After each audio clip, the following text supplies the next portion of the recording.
Hello guys. അപ്പോൾ ഞാൻ പറഞ്ഞിരുന്നു ഞാൻ ഇപ്പോൾ ലൈവൊന്നും വരാത്ത കാര്യം എൻ്റെ UPS പോയി, ഇപ്പം ബാക്കപ്പ് നിൽക്കുന്നില്ല എന്ന് പറഞ്ഞു. അപ്പോൾ എൻ്റെ മുമ്പ് ഇരുന്നത് ഒരു സെബ്രോണിക്സിൻ്റെ ഒരു UPS ആണ്. സംഭവം ഇതിപ്പോൾ ഒരു 7 കൊല്ലം അടുപ്പിച്ചായി. സംഭവം എൻ്റെ ഉയിര് വെളി വന്നു. ഇനി അതിനോട് താങ്ങൂല എന്നാണ് അത് പറയുന്നത്. അങ്ങനെ ഞാൻ പുതിയ ഒരെണ്ണം എടുത്ത് APC 600. അപ്പം ഇത് സംഭവം ഒരു അരമണിക്കൂറൊക്കെ നമുക്ക് കിട്ടും. എല്ലാവരോട് ഡീറ്റെയിൽ ആയിട്ട് എഴുതിയിട്ടുണ്ട്. ഇതിന് 2 ഇതൊക്കെ ഉണ്ട്: ബാറ്ററി സെർവർ ഓഫ്, ബാറ്ററി സെർവറിലെ സേവർ ഓണും സേവർ ഓഫും. അതായത് സേവർ ഓൺ ആക്കിയിട്ടാൽ നമുക്ക് എത്ര കിട്ടും അതിൻ്റെ പകുതിയെ കിട്ടുള്ളൂ. ഓഫ് ചെയ്തിട്ടുണ്ട്, അതായത് ബാറ്ററി ഫുള്ള് കൺസ്യൂം ചെയ്യും. അപ്പോൾ നമുക്ക് സംഭവം ജസ്റ്റ് ഒന്ന് വെളിയിലോട്ട് എടുക്കാം. അത് ഒരാവശ്യമില്ലാത്ത ഒരു തെർമോകോൾ ആവശ്യമില്ലാത്തല്ല, അത് അതിൻ്റെ സേഫ്റ്റിക്ക് വേണ്ടിയിട്ട് അവർ വെച്ചേക്കണേണ്, അറിയാലോ. യെസ്, ഇതാണ് നമ്മുടെ ഐറ്റം ഗൈസ്. പിന്നെ പെട്ടി ഇങ്ങോട്ട് മാറിയിരിക്കും.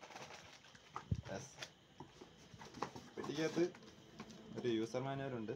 ഇതൊക്കെ എൻ്റെ അറിവിൽ ഞാൻ ഇന്നുവരെ വായിച്ചിട്ടില്ല. ഇതൊക്കെ വായിക്കുന്ന ആരും കാണൂല. പെട്ടിക്കകത്ത് വേറെ ഒന്നുമില്ല, ഒരു ഇതും കൂടെ ഉള്ളൂ. അപ്പോൾ അത് പെട്ടി അങ്ങ് പോട്ട്. ഇതാ പിന്നെ അതിൻ്റെ കേബിളും കാര്യങ്ങളൊക്കെ. പിന്നെ ഇതാണ് നമ്മുടെ സംഭവം. അപ്പോൾ കവർ നമുക്ക് ജസ്റ്റ് ഒന്ന് പൊട്ടിക്കാം.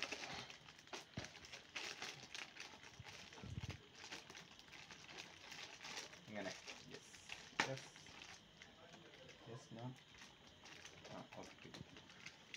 പൊട്ടിച്ച് വെച്ചേക്കും, വലിച്ചിളക്കിയത്. അത് നല്ല ഹെവി പശ വരുന്ന അവസാനം കവർ കീറി നമ്മൾ പൊട്ടിച്ചെടുത്തിരിക്കുകയാണ്. ഓക്കെ, കവറിൽ നിന്ന് വെളിയെടുക്കുമ്പോൾ ഇതാണ് നമ്മുടെ ഐറ്റം.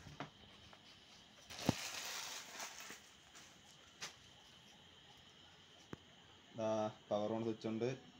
പിന്നെ ബാറ്ററി സേവർ, അതായത് ഇതിട്ടാലാണ് നമുക്ക് പകുതി ഇതേ കിട്ടുള്ളൂ. ഇത് 27 മിനിറ്റ് കിട്ടുമെങ്കിൽ 14 മിനിറ്റ് നമുക്ക് കിട്ടത്തുള്ളൂ. ബാറ്ററി ഫുള്ള് കൺസ്യൂം ചെയ്യില്ല. അപ്പോൾ അത്രയൊക്കെ തന്നെയാണ്. പക്ഷേ ഇത് സംഭവം ഞാൻ എടുത്തതെന്ന് വെച്ചാൽ നമ്മളൊരു ചേട്ടൻ ഇത് യൂസ് ചെയ്തിട്ടുണ്ട്. പുള്ളി ഒരു 5 കൊല്ലമായിട്ട് ഇത് യൂസ് ചെയ്യാണ്. ഒരു കുഴപ്പമില്ല, ഇപ്പോഴും പഴയ ബാക്കപ്പ് കിട്ടുന്നുണ്ടെന്ന് പറഞ്ഞാൽ അങ്ങനെ ഒരു ഇതിൻ്റെ ബേസിലാണ് ഞാൻ എടുത്തത്. പഴയ എൻ്റെ ഇരുന്ന സെബ്രോണിക്സ് എനിക്കിപ്പോൾ ഒരു 7 കൊല്ലത്തോളം സെറ്റായിരുന്നത്. പിന്നെ അതിപ്പം കിട്ടുന്നില്ല. കറണ്ട് പോകുമ്പോൾ തന്നെ എനിക്ക് ഗെയിമിൽ നിന്ന് പോലും വെളിയിൽ ഇറങ്ങാനുള്ള സമയം കിട്ടാത്തതുകൊണ്ടാണ് ഞാൻ പുതിയ ഒരെണ്ണം എടുത്തത്. ഇതിൽ പിന്നെ മൂന്ന് പ്ലഗ് പോർട്ടുണ്ട്. ഇത് നമ്മളെ പവർ കേബിള്. മൊത്തത്തിൽ നോക്കുകയാണെങ്കിൽ ഇവിടെ ഒരു APC സംഭവമൊക്കെ എഴുതിയിട്ടുണ്ട്. ഇവിടെ ഒരു ബാക്കി കാര്യങ്ങളൊക്കെ എഴുതിയിട്ടുണ്ട്. ചാർജറിൻ്റെ സ്റ്റാറ്റസൊക്കെ എങ്ങനെയാണെന്നുള്ളതൊക്കെ. ഗ്രീൻ കത്തിയ ബാറ്ററി ചാർജിങ് ആണ്. റെഡ് ആണെങ്കിൽ replace battery, of fully charge ആകുമ്പോഴത്തേക്കും ഓഫ്, അങ്ങനെയൊക്കെ എഴുതിയിട്ട് ഓഫായി. ലൈറ്റ് ഓഫ് ആവും, അതാണ് ഉദ്ദേശിക്കുന്നത്. ഈ ലൈറ്റ് ഓഫ് ആവും, കാണുന്നുണ്ടോയെന്നറിയില്ല. ദാറ്റ്സ് ഓൾ, അത്രേ ഉള്ളൂ. മറ്റ് UPS പോലെയല്ല, ഇതിന് ഹൈറ്റ് ഇച്ചിരി കൂടുതലാണ്. ഗൈസ്, പിന്നെ ഇതിൻ്റെ റേറ്റ് വരുന്നത് ഓൺലൈനൊക്കെ ഞാൻ നോക്കിയപ്പോൾ അറൗണ്ട് ഒരു 4000 അടുപ്പിച്ചായിരുന്നു. 3800, 3900 ആ ഒരു റേഞ്ചൊക്കെ ആയിരുന്നു എന്നാണ് എൻ്റെ ഒരു ഓർമ്മ. 3 സംതിങ് ആയിരുന്നു എന്തായിരുന്നാലും. അങ്ങനെ ഞാൻ ഇവിടെ ഷോപ്പിലൊക്കെ തിരക്കി. അപ്പോൾ ഷോപ്പിൽ 2950 എനിക്കിപ്പോൾ കിട്ടിയത്. ഞാൻ ഇവിടെ കഴക്കൂട്ടത്തുള്ള ഡീനെറ്റ് എന്ന് പറഞ്ഞ കടയിൽ നിന്നാണ് എടുത്തത്.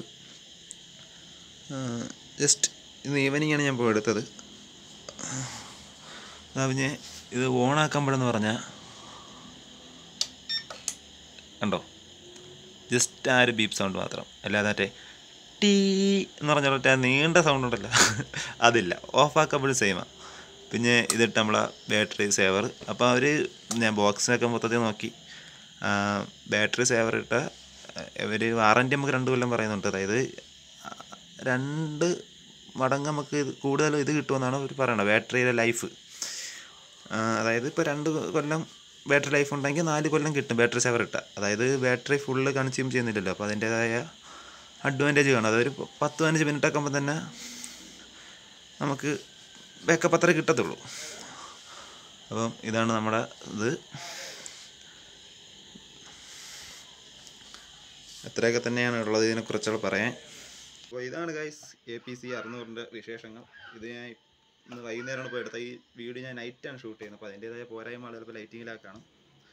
ആ ഒരു ഗ്രീൻ ലൈറ്റ് ഇവിടെ കത്തണം കാണുന്നുണ്ടോയെന്ന് അറിയില്ല. ഫോക്കസ് ആവുന്നുണ്ടോ എന്ന് ചെറിയ ഡൗട്ടാണ്. ഓക്കെ. അപ്പോൾ ഇതിൻ്റെ കാര്യങ്ങൾ ഇത് എനിക്ക് എത്രത്തോളം കിട്ടുന്നുണ്ടെന്നൊക്കെ ഞാൻ വീഡിയോയിൽ പറയാം. ഒരു അരമണിക്കൂറൊക്കെ അവർ എഴുതിയിട്ടുണ്ട്, 27 മിനിറ്റ് അവർ എഴുതിയിട്ടുണ്ട്. പിന്നെ നമ്മളതിലുള്ള സ്പെക്സൊക്കെ അനുസരിച്ച് ചിലപ്പോൾ കുറയും, നോക്കാം. അപ്പോൾ ആർക്കെങ്കിലുമൊക്കെ വീഡിയോ യൂസ്ഫുൾ ആവുമെന്ന് വിചാരിക്കുന്നു. അപ്പോൾ വീഡിയോ ഉണ്ടെല്ലാം ലൈക്ക് ചെയ്യുക, ഷെയർ ചെയ്യുക, മാക്സിമം സപ്പോർട്ട് ചെയ്യുക. നമ്മളൊരു ഗെയിമിംഗ് ചാനലാണ്. പിന്നെ ഞാൻ ഒരു സംഭവം എടുത്തുകൊണ്ട് ജസ്റ്റ് ഒന്ന് നിങ്ങൾക്ക് ഇതിനൊക്കെ ഒന്ന് ഇൻട്രൊഡ്യൂസ് ചെയ്തതേ ഉള്ളൂ. Okay, thank you for watching guys.